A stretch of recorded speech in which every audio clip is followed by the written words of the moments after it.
Welcome back, everyone. Thanks again for joining us tonight for another fantastic live event. Gentlemen, thanks for joining us as well tonight. How's everyone doing? Good. So we already got comments rolling in here. To kind of recap what we're going to do tonight, we're going to take a little Q&A to start. We're going to premiere the first version of One, correct? Along with a fantastic video that was actually just done today. So let's talk a little bit while the comments roll in here. Let's kind of hit on the song a little bit. Talked in the past about recording in different states, how the challenge was with that, and how this all transpired. I mean, was it a better process? Was it a more difficult? I mean, how did this work out for you guys? Dejan, you're the historian. No, nobody wants to take that one. No. It's, when you break down a song, the process is a little bit fragmented. So usually, these songs have been starting with, either Gordy or I having an idea and then going back and forth, either, remotely like this on Zoom or sending each other little MP3s and stuff. So the writing process has been pretty cool and pretty consistent, for the last couple tunes that we've done. Obviously Hero and now with One, and spoiler alert, I have a feeling there's going to be a handful more in the pipeline. But the writing process has been really cool, and the way that we've been doing it is just sort of Gordy and I working on the tunes and then demoing them either together at my house or just sort of individually, where he'll record a track, send it to me, and then I send it to Mike Bleesner, who's sort of the first in line for getting things where they need to be. And it's this really interesting, just little sort of step-by-step 4-state machine that keeps just cranking out these tunes. And so it's literally getting passed around, typically from me and Gordy back and forth, then to me, to Scott, to Morgan, and then we start the drums, laying down the drums and so on. So it's been a different process. I don't know. For me, it's been fun and really enjoyable. It hasn't been difficult. But, it's a lot different than sitting in a room and writing together and recording together and being there to give each other like immediate feedback. So and Morgan's been the litmus test. So when Dan and I have an idea and we think it's good enough, Morgan's the first pass to see if it's cool enough to become a Gufs song. And throughout they're batting 1,000, folks, just so you guys know. And then when it comes down to just making it cool, that's where Morgan really shines, because in the studio we used to call him the Hawk. So even though we're in 4 different states, he's still hawking the console as Scott Starr kind of does the mix. So it's just been a fun process. It's way different than we're used to, but it's really cool. And the songs sound different. If we were in the same room together, I think it would sound completely different. The fact that each guy gets to kind of put his imprints on the track. And oh, you're off. And next segment. In the first live in the state. And then we just lost Gordy's audio. Are you back on? Yeah, go ahead. Yeah, that was my mom that just called me. She'll probably call like 10 times. So if we go off again, that's it. But yeah, so if we were in the same room, it would sound completely different. The fact that we're in 4 different states, it makes it sound really cool. And it's completely a different vibe for the Gufs. But I think at the end, you guys will all really appreciate them and love I'd it. agree. I mean, from a band member point of view, it is really different, because normally we would be totally playing off each other in the same room, like, oh, what would you just do there? Or that was cool. And so the way that we have been doing it, yeah, you do kind of miss out on that a little bit, but it's kind of made up for, I think, like what you were saying, Goran, that there's things that we each individually do on our own without feedback that also might be lost that we're bringing to the table now. So it's a little different, but it's almost right now it seems to be very fitting with what's going on. We're totally making use of all the technology, right? I mean, from phones to goofy low budget click track backing tracks for rhythm to, full on digital studios and mixing. And so it's kind of cool. And I think we're getting better at it. Right. So the first efforts, we were kind of still trying to figure it out. I think this latest song is all the more better because I think we're more comfortable and we're trying new and different things. And I think it's just sounding better and better. And we'll go back to Hero. Like the goal here is to put out a body of work, whether that's 5 songs, 8 songs, 10 songs. We'll keep going, and we'll go back, and as we're getting into this groove, we'll go back and remix Hero. And like Morgan said, it seems like we're figuring it out as we go, and it's getting better as we go. So even though I dig the way Hero sounds, the way one sounds, it's just, for me, light years apart. So let's not tease too much, but hey, I have to roll back to this question. Chase has been asking this, I think, on every post we have, and he just reminded me to not forget his question. So I believe he has someone who's learning how to play violin. Learning a question was about, what advice would you give to somebody who is just breaking into the music industry as far as how to make it, what to do, and how to promote yourself and things along those lines? So that was Chase's question. So he's asking for a little help from the boys. Chase, don't do it. It's nothing but heartbreak. And Run away. Make sure you go. Make sure have a he backup or she plan. goes to school, get a degree, get 2 degrees. No, I'm joking. I'm all about music and promoting it to our kids. I actually wish my kids were more into it. Right now, it seems like that generation's more into their PS5s and their gaming systems. But I'll let one of you guys take the question now. Morgan, your son Reagan is incredibly talented. Absolutely. How would you apply the same question to him? Yeah, he's doing all right. I think my time as a lead guitar player in this band might be limited. I think Reagan might be stealing my spot pretty soon. I think, the stuff that I talk to him about it's pretty practical, right? It's like Goran was saying. I mean, the music business is so tough. It is so tough. And it doesn't matter how talented you are. It doesn't matter how much you love it.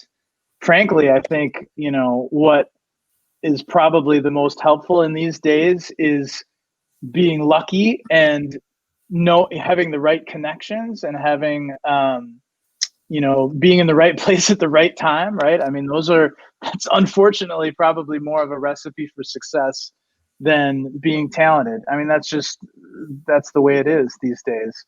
And so, but I mean, for Chase's question, I guess, you got to be true to yourself, right? And if it's important to you as a musician or a writer or an artist, to be following a certain path, you got to stick with that, whether you have a backup plan or not. Because the second you start kind of moving away from that or compromising that or trying to do what somebody else is telling you what sounds good or what kind of song you need to write or what kind of part you need to play, you're going to start losing it for yourself. And frankly, your art's going to suffer as well too. So, that's probably the best advice I can give. And that doesn't mean that you're going to be successful, but at least it means at the end of the day, you'll be able to sleep at night knowing that, you're doing. Reagan. What? So my son is trying not to be on camera and crawling on the floor. I don't want to. Miserably failing. Oh, Reagan, stand up. I thought you had like a new dog in the back, man. I'm like, what is that thing crawling on the ground, man? Oh, yeah. There he is. The floor was on camera. There's our future lead guitar player, the new Gufs lead guitar player, right there. Hey, Goran goes, there's our new guitar player. Now get out of here. Hey Mo, just tell him about the no hair clause. If he plays with us, he's got to shave his head. I can keep him out of the band for a little bit longer if I tell him that. We need continuity. Yeah. So anyway, I hope that answers Chase's question. It's a good thing to think about. But I think it's tough, man. I mean, I think at the end of the day, and it took me the vast majority of my life to realize this, that if you're gifted and you have the ability to play an instrument, play it because you love it, and play it because it makes you happy. If you want to be famous and a rock star, you could go ahead and chase that all day long. If you're technically a very gifted individual and you have the ability to make a living writing and recording and performing, becoming a session player, or playing with other bands, those type of things.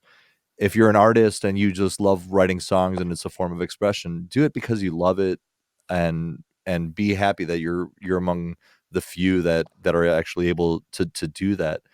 But nowadays, music is so different than when it was before. The concept of getting a record deal isn't the only way to make a living. Now, with technology, people all around the world could be heard, without ever even stepping foot outside of their homes. So there's a lot of ways to be successful, I think, and to pursue your art and your music if it's a passion.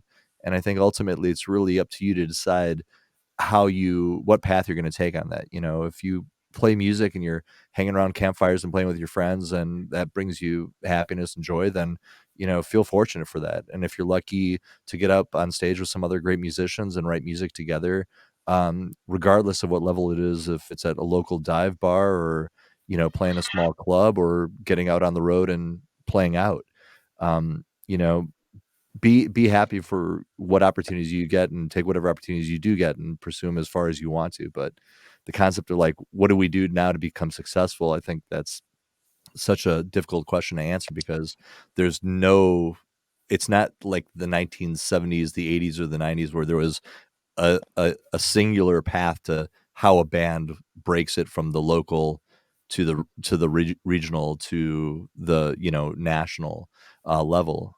And now there's so many great tools out there. Just play. And the other thing I would say is, if you're young, practice. The one thing I regret now is wasting all those years. I could sit and play 3-4 hours a day just playing scales, and it's something I haven't done during the first 40 odd years of my career. And I wish I would have. I wish somebody would have hit me in the back of the head with a spoon and said, play a little bit more. But just practice, play, and you know, let it take you wherever it does, and just be happy at the end of the day that you get to go for a ride for a little bit. And that advice will be heard anywhere. But what did we say? We were banned in this podcast because of copyright things: Syria, Iran, North Korea, and Cuba. So if there's a budding musician in Cuba, unfortunately, they didn't get that part. But moving on here, we're getting a lot of Summerfest questions, but this one's talking about first performance they saw you guys play was in the East Side. Any memories from the 90s? So in general, but let's focus on the East Side, I guess, according to Janet here. Come on, you guys were the East Side connection at one point. Oh, we were the East Side band until we got the West Side Marquette boy in the band, and then all of a sudden we went across the river. I mean, Vitucci's. I remember any chance that we got, we'd be at Vitucci's. Last call. That was probably one of the nicest things about our status back in the day, is like when it was last call at Vitucci's, They'd let us Michael, they would usher us into the back room and then close the doors, and we just get to play pool and drink beer for another couple hours. But the East Side, there were so many great memories. I mean, like, we were notorious for, after every show the next morning, after a very long session of being a Wisconsin band and drinking until the wee hours, we'd always head over to Hooley's for a burger and a bloody the next day. But every time, I remember the first time we sold out Celebrity Club, the first time we played the Unicorn, the first time we played the Boardwalk, and then once we graduated to playing Shank Hall, I remember that was really cool to actually make it to Shank Hall, because that was the club back in the early 90s. If you headline Shank Hall, then you're doing something right. So there's a book worth of memories. When I joined and I started doing shows on the East Side, what I remember is that those places actually had stages. So that was like like a step up the ladder for me instead of just playing on the floor in front of everybody. So here you go. When are you playing in Milwaukee again? I know this is a loaded question given the times we're in, but are there plans eventually to? We're really pushing Summerfest here, but any shows that you're looking at when things become, outdoor concerts, music again? Is there something you guys want to come back and do when this happens? Anything that you want to hit again? Whoever Just calls tell us me, first. tell me where to show up, man. Jim Miller's asking tomorrow. Yeah, you paying for the flight, Jim? I'm there. And for the heated tent, Jim. He'll come pick you up. Yeah, wherever they'll let us. The Paps every year is kind of become a cool tradition. I don't see us playing up in Milwaukee 10 times a year, but I think if we can hit Summerfest, if they'll be kind enough to have us back, maybe they'll have us back because these new songs are way cooler than whatever we wrote 20 years ago. So with the new songs, though, there is plans to come back and play as the Gufs again sometime in the future. Yeah. Yeah. You've got to know our history. I mean, the way things work, Mike, is that we disappear for a really long period of time. And then out of nowhere, we show up. And we don't leave. And we don't leave for a long period of time. And then all of a sudden, just when you think that we're there for good again, we just disappear. So I think we're helps keep it fresh. Absolutely. And I think right now we're in a groove. So I mean, I think you'll hear more songs from us, more music, and definitely some more shows coming up. So like Gordy said, wherever it's at, whatever opens up first, number one, we want to support all those venues that have supported us all those years. So the Paps group, Shank, and all the people that we've known for the last 30 odd plus years. We'd love to be able to give back a little bit and have the opportunity when things open up to, help the local musical economy back on its feet. So if we're able to play a couple shows here or there, and I think we're all for that. So we're ready. Well, we'll play for free. That's how ready we are. Well, here you go. All right, he is not our booking agent. But how about a smaller private backyard type barbecue event? If the money's right. Hey, private events are kind of where it's at right now. You just said you'd play for free, so I think except a private party event in the backyard. This is where Molly Needs a Flash, Daniel Ray, Gun for Hire, and Gordy Music, Gun for Hire, and Gomo. And Gomo. We got 3 offshoots here. We all open for each other. It'll just be a cascading night of music. We're going on tour together, all 3 of us. We'll just change outfits a couple times, so you really don't know. You think it's somebody different. I'll shave my mustache in between sets. Just half of it. In between, it'll grow up by the final one. I'll shave one half, and I'll play a show facing one direction, and then I'll turn around the other direction. You'll think it's 2 different people. It's like a Monty Python skit. Dan can open with Daniel Ray and then shave his beard and then come back with Gomo. And by the time he comes back, he'll have a 5 o'clock shadow. Totally would. That is my new alt offshoot. So yeah, that would work. He's he's clarifying his question. One in general, not to one specific artist. Well, you got 3, Rob. There you go. We're there. Mike, to really put it into perspective, and I think this goes for any musician, anybody who is in the live music industry, right? I think we are all starved.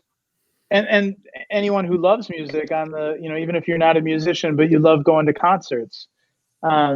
So, I mean, I'm bullish on 2021. I don't know when, but as soon as this thing comes back, it's going to come back huge. And it doesn't matter if it's outdoor festivals or theater shows or amphitheater, gigantic, whatever. It's going to be off the chain. And I hope that everybody, puts their money where their mouth is and just remembers how important live music is to all of us, and goes to those venues like Dan is saying, because they've been struggling. There's been a lot of places that have shut down. There's a lot of people that have been unemployed or have had to find other jobs or other things to do to pay the bills and pay the rent.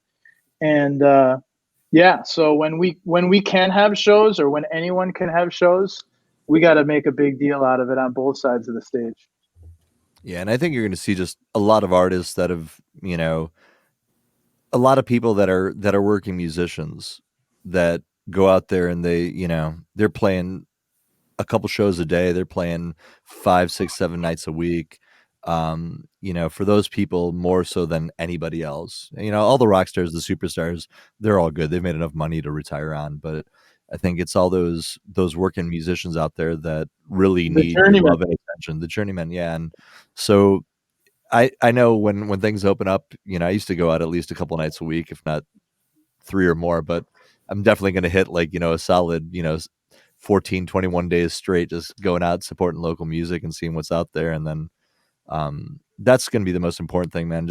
It's not just going to see those big shows, like whoever plays at the big amphitheaters and stuff, but go to your local bars, man. Go to your dives, go to your open mics, help out those people. They're the ones that need it. It's like the small indie clubs, the Paths Group in Milwaukee, Shank Hall, Cactus Club, all the small little dives. They're the ones that need you guys most. And if even if it's just go out for a couple of beers and catch 20 minutes of a set, like after work, that's going to pay dividends down the road and just get everybody back where they need to be. So quick shout out to Mikey Miller. What's up, Mikey? We got friends from Indiana. Miller.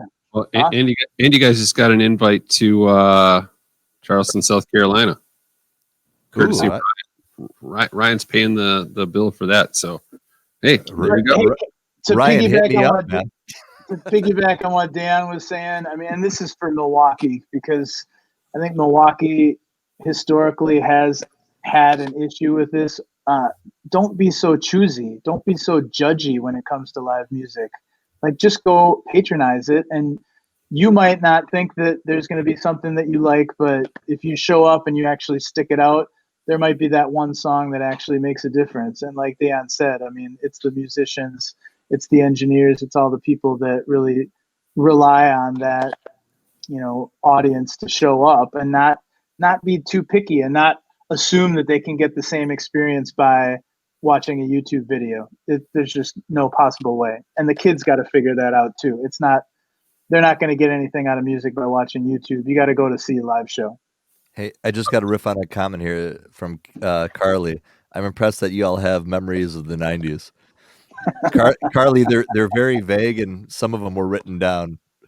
Hey, Morgan, there's someone in your house behind you. You're being stalked. So hey, before we follow up on that, we're about a little less than 7 minutes from putting this thing out. So if you're popping in and out, stick around. We're going to put the new song out here in a few minutes. But yeah, you got a stalker behind you there, Mo. So I got a what? You got a stalker behind you. Someone you got. Oh yeah, that was my son again. He's trying to steal my job. Yeah. He thinks he's good enough, but yeah, couple more years apprenticing, I think he'll be all right. You can do some more of these questions, Mike, or what do you? Yeah. What do you guys want to hit up here? I mean, they're rolling through, and what do you guys see that I got carried away here about my comment? I was just trying to set up to keep people around here. All right. So Rob asked about the smaller private parties. Rob, hit us up. There might be some of us willing to do that. So I'm thinking about doing a Wisco house tour, about like 4 months long. I'll just go play your backyard and then sleep at your place and eat breakfast in the morning and then drive over to your neighbors. I got a spare bedroom. You can like camp out for like a month. And I mean, trust me, it's. I'm totally fucking serious though. I'm ready to do this, man. It's a love seat tour, because all you really need is a love seat. You don't even need a full couch, right? No, man. It'll be one of these things, and all of a sudden, like, I'll walk upstairs and Dan will be there. Hey, what are you doing? Well, hey, I'm ready for your concert. Hey, we did this last night. Sit on down next to me. Hey, man. I like doing residencies, man. Hire me. I'll come hang out for your house for a week. You'll be waking up in the morning making eggs, and I'll be playing a tune. Yeah, man, I'm all for it. If you got kids, you could tutor your kids. I mean, yeah. How far north? So Melissa wants to know how far north you'll go. How far north? Very nice backyard, she says. He, I go all the way up to the Canada. north. He can't get into Canada. Yeah, you It's a can't get long into Canada. It's a long story. That I'm working on that. I might be able to get back in 2022, but right now I could go up to the border. So I'm thinking Boundary Waters. That's about where I'm going to go to. So Yeah, if you canoe across the border, you might make it across that way. technically, I think I have to actually swim underneath the border, and then I've legally entered. Submerged crossing is acceptable. Here we go. Here we go. Tom is asking any unrealized. Unreleased. I need Goran's glasses right now. This is like right in front of me. I still can't read. Back in the day, different C session, which we have covered, which is the new episode, episode 8. Any songs you wish had made an album? There is some. That's Tom Campbell, man, Mr. Now Nashville man, Milwaukee via Nashville. Yeah. Hey Tommy, what's up? There's a couple tunes off of back in '97 when we were just getting ready to record for Holiday. We did a ton of demos, and we actually have 2 full demo discs of really cool songs that I would love for us to put back out. So one of my favorite was Nothing Better, which was this really cool rocker song, and they were definitely a little bit more rocker, a little bit more moody. But I think if we could get our shit together, we could definitely get those mastered and put them up on the web for you guys to listen to, because there's a lot of cool songs from that session. Please, remember that one? Please, that was a cool one. We played that a couple times live, I think. Yeah, that became a cool live song. And then there was one called Alive that we were doing. Oh man, yeah, totally. Back around 95, because I remember I think we might have played it at the Riverside because we were really into it. So yeah, we got those, and if the people want to hear them, we can definitely put them out there. You can hear them in your backyard for a small fee of free beer. So come on, man, a little bit more than that. All right, we'll bring it professionally outside of music. Oh, what do we do outside of music? Ooh, Ashley, that is a long conversation. We work to live. We don't live to work. So we are all out there in the real world, working 9 to 5s. We're professionals and business owners. Yeah, that does not pay the bills, though. Morgan's a stripper. That's just one of the jobs. Goran is I'm a smile maker. I'm a smile maker. That's what I do. He's a professional. I'm a smile designer. Dale, I drive a taxi, not an Uber, not a Lyft. I drive a taxi, old school, yellow. Scarf gave it away. Yeah. And Morgan's a bridge builder. Just a bridge builder. I'm a unifier. He's a unifier. So you're what brings all the Viking fans into Wisconsin. So that's not unifying, Mike. I know. We should be more acceptable. A little contentious. We got 1 minute till the world premiere. This is kind of exciting. It's going to drop. It's dropped. It's Mike, considered a drop. You heard it first, Mike. What'd you think as a Gufs fan? If you look at the number of views from that link, I listened to it like 15 times within like 10 minutes. I mean, I just kept going over it and just listening to it, and I was looking at certain parts. And I mean, between now and then, I think it's like over 30. So I think I got that around 4:00. So it's fantastic. I had to get my fanboy out of the way so at least I could, conduct this interview in somewhat respectable fashion. So this is a good question right now from Eric Bauer. Morgan, if you were an emoji, what would you be? That's so funny. I went to high school with Eric, so that is a funny question, Eric. All right, I got to look at my emojis here. If I were, the easy one that at times I identify the most is the half full, not half empty glass of whiskey. But I don't know. That's such a weird question. I'm going to go with the hand plant guy. What's the hand plant guy? Oh, is that the face? Or yeah, or face plant, whatever that's called. I always feel like there's something I'm forgetting to do. So I'm going to go with that guy. I'm going to go with the eggplant. For me or for you? For you. For me. So hey, we I got still one don't more. know why people send that. I don't get it. I guess We I know. got one more question. We're gonna roll this out. I don't know. Hey, Google it, G. Okay, we got one more question, and then we're gonna roll this out. So All right, Mike. from a gentleman you all know, Goran, how do you feel about not sharing shrimp backstage? Asking for a friend. Hey, don't mess with the shrimp. You could have anything else, but not the shrimp. That was Scott Starr, our mad scientist behind the Our diets. man. Yeah. Yes. It's been awesome having him. It's like he's become like the fifth Guff. Like if we had a really creative, Transdimensional, semi-alien. semi-alien keyboard player, like all the cool. We call it star candy. So he just adds a different element. So everything that's not vocal, bass, drums, and guitar, that's all Sir Scott Starr. He's actually now a Sir. That's how good he is. He just replied, "Go on."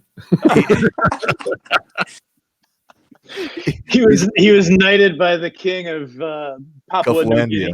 Guflandia. Guflandia. Guflandia. Well, on that note, since Scott's here, we might as well reveal his mad scientist creation. I think the time is right. Then we'll get back to some questions after. So stick around. We'll talk about the song, but I think we're ready. It's time to roll out one. We're working to get it up here. It's the slow roll. Hang on.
One life.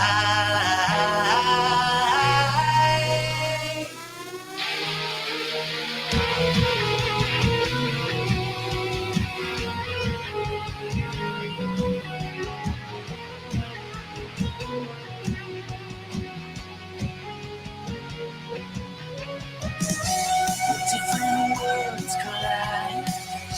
Sparks light up the night to burn bright the darkest sky. We got to Control ourselves, we don't need to yell. We can be heard loud and clear. It doesn't help anyone else if we're giving in to fear. We're all the same, nothing changes when we're only seeing black and white. If the colors fade from our faces, but still one love, one God, one life. We're still one love, one God, one life. We're still one love, one God, one life.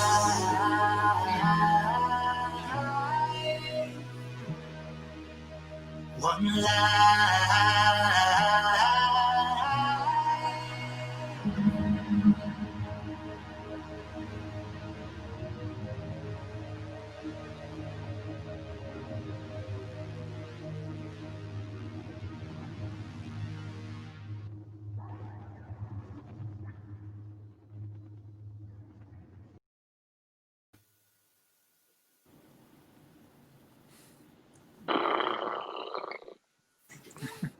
How about that? That was absolutely fantastic. I like I said, I've listened to it about 20 times today. I mean, it's crazy, crazy good. Thanks, Mike. Thank you, sir. What's everyone think out there? What's the reception we've got? We've got fucking perfect. Wow, I'll buy that, Jim. I mean, yes, love it. I mean, it's a, I don't know, still fanboying out. I tried to get it out of my system. I mean, it's so Scott. I know Scott Starr was chiming in. He said this song better rock, and it does. He's it does. Spot on. Yeah, I know the some people were commenting the audio was a little bit spotty, but we'll get something up there for you to take a look at on the interwebs, and so you can hear a little bit more. But we're definitely just still tweaking it out, and we will definitely get it to you very, very, very soon. Yeah, we can't give you the best sounding product right now anyway. What kind of a teaser would that be? No, we checked to see if our mics are muted because it kind of overlapped, but I think we were good on our side. So I don't know, something happened, but hopefully it came across that everyone got the picture of what was going on. I mean, it was a great production. The song was great. Video done by Mike Magistro was fantastic as well. All around, I can't wait to download it on Spotify or iTunes, whatever your perception, you know. Hashtag iTunes. No. We'll leave that sort of we'll leave that where that was at, Mike. So Goran and Dan, did you guys talk about this song at all for the podcast? Like what it's about or what it means or how you guys came up with it, or what is there a backstory, or is it too soon for that or too late for that? Or maybe it's just the perfect time for that. No, it's just a lot of these songs we're writing are all inspired by what we're living. And when you see out in the world the just craziness and the lack of humanity and the lack of kindness and civility, that it inspires you to write about the times. And it's a song that's it doesn't matter what color we are. We all deserve to be loved and respected, and we're all just trying to live life and live it well. We all deserve to live it well. So it's just one of those things. I remember listening to Eric Church say, if you're living 2020 and you're not writing about what's happening in 2020, then you're not an artist that really, are you really an artist? So if you're writing about, the girl that broke your heart in 2020, sure, there's a lot of that I'm sure happened, but there's more meaningful stuff to write about. And that's the whole goal with Hero and with One and some of the other songs that we're writing. So, and maybe if it wasn't for what 2020 was kind of giving us, maybe we wouldn't be here as the Gufs writing this kind of stuff. But it felt like there was something that needed to be said as a rock band. And, we just decided to say it, and hopefully people get it. I love the line,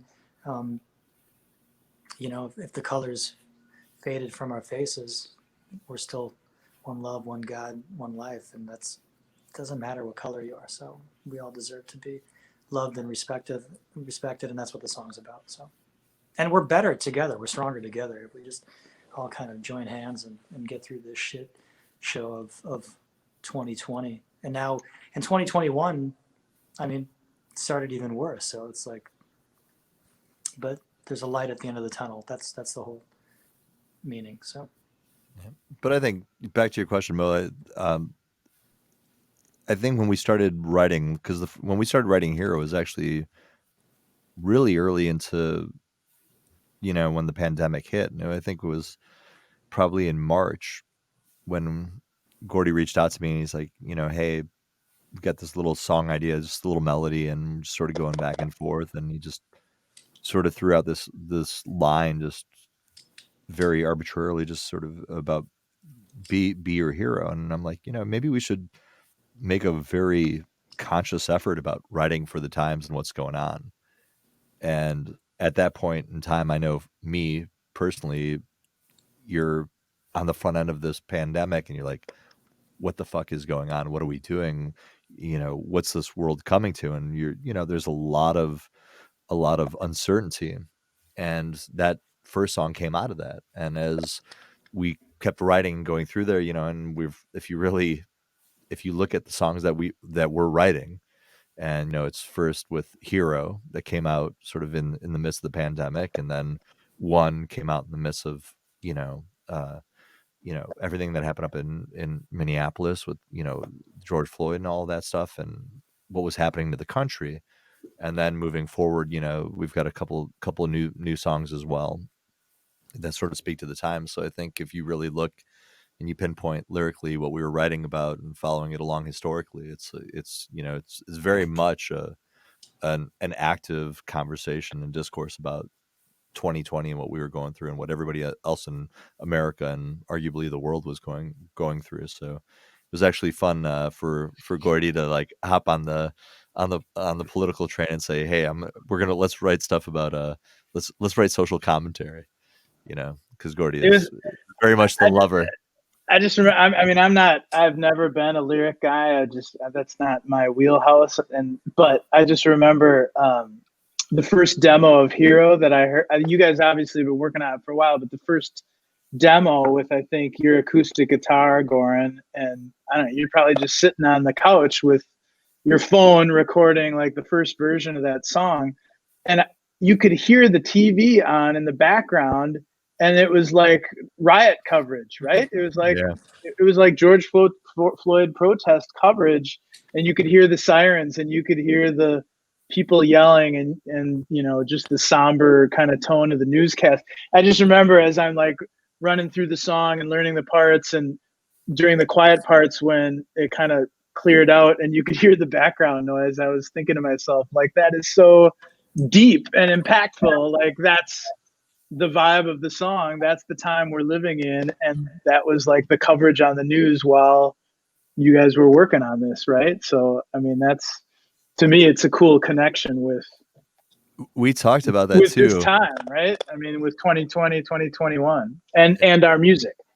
Yeah, we talked about that because every time I listen back to it, I kept saying, dude, I love that noise in the background. It fits so well. And then Star, he actually captured that a little bit with that sort of siren intro and all of that. So I think he picked up on that as well. And, so that's been the cool thing about it. And I think as we're moving forward, we've got a couple additional, more songs that are sort of in line right now that we're working on. And a lot of them are all, following the same thematic approach. So hopefully you guys dig them. I definitely dig them. They're all really good rockers. So I'm excited. Right. It's such a great message. Like, regardless of the times. I mean, I think it's just a common human conception to live by, no matter what's going on in your life, just to be courteous and civil to the person next to you. And that's what always struck me, like when I first listened to it, which was a couple hours ago. So this is new to me, but it was just a very great common theme, just to look at things from a different perspective and to really kind of check yourself and to, stand in somebody else's shoes, for lack of a better phrase. And it was I love the video because the words I thought were very powerful. Just to see the words played along with the song and the background. I mean, have you guys ever done a music video before? Is this the first? No, but it just it was great. I mean, all around, it was just a fantastic song, fantastic message, and so cool to hear that tonight. And can't thank you guys enough for doing that right here. Thanks for playing it. And you mentioned it before, but thank you to Mike Magestro for putting that video together, and probably he had 20 minutes.